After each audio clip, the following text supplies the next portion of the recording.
നല്ല കാര്യം എന്താണെന്ന് വെച്ചാൽ പെട്ടെന്ന് ആൾക്കാർ മറക്കും. സോഷ്യൽ മീഡിയയിൽ ഏറ്റവും മോശപ്പെട്ട കാര്യം എന്താണെന്ന് വെച്ചാൽ ഇതിങ്ങനെ വന്നുകൊണ്ടിരിക്കും.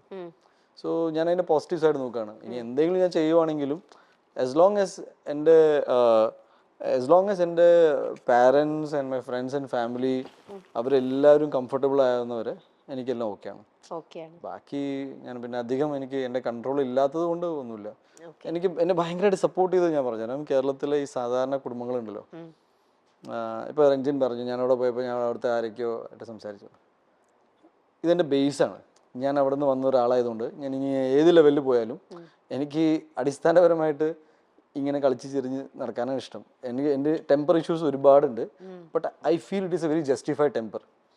കാണുമ്പോൾ ചിലപ്പോൾ തോന്നും എന്തിനാണ് ദേഷ്യപ്പെടുന്നത്, പക്ഷെ അത് 10 മിനിറ്റിൽ പോവുകയും ചെയ്യും. പക്ഷെ പറയേണ്ട കാര്യം ഞാൻ പറഞ്ഞിരിക്കും. അങ്ങനെ ഒരു എടുത്തുചാട്ടം കാരണം എന്തെങ്കിലും ഉണ്ണിക്ക് ഏതെങ്കിലും കോഫി കുടിച്ചോട്ടോ ഏതെങ്കിലും മൂവി മിസ്സാവുകയോ അങ്ങനെ എന്തെങ്കിലും ഉണ്ടായിട്ടുണ്ടോ? അതൊന്നും മിസ്സിംഗ് ഒന്നുമില്ല. ഇല്ല.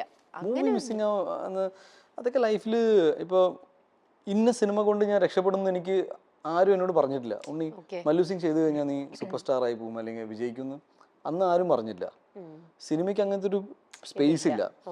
No director or producer or writer can give it in writing that Unni ഈ പടത്തിൽ പൈസ മേടിക്കണ്ട ബിക്കോസ് ഈ പടം ഈ വർഷത്തെ ഏറ്റവും വലിയ സൂപ്പർ ഹിറ്റ് ആണ്, അപ്പൊ പിന്നെ ഡീൽ ഓക്കെ അല്ലേ. അങ്ങനെയാണെങ്കിൽ നമുക്ക് അങ്ങനെയൊന്നും ഇല്ല. ഇത് എൻ്റെ ജെനുവിനായ എഫേർട്ടാണ് എല്ലാ സിനിമകളും.